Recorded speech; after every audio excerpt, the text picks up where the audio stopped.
Проблемот со паркирањето е тоа што прво го разгледуваме при проектирањето. Најчесто се случува паркирањето да го диктира конструктивниот систем на објектот и да наложи како објектот ќе се развива нагоре на погорните катори. Бројот на паркинг места се одредува според правилникот за стандарди и нормативи за проектирање и на тој начин се обезбедува потребниот број на паркинг места за станарите кои користат возила.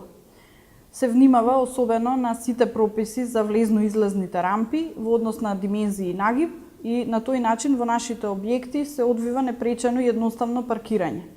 Подземните нивоа и катовите се поврзани преку скалишен простор и лифтови и на тој начин комуникацијата паркинг-стандбен простор е олеснета и едноставна. Според правилникот се предвидуваат и паркинг места за лицата со инвалидност и тука особено се внимава да се обезбеди непречен пристап и движење, односно хоризонтална и вертикална комуникација.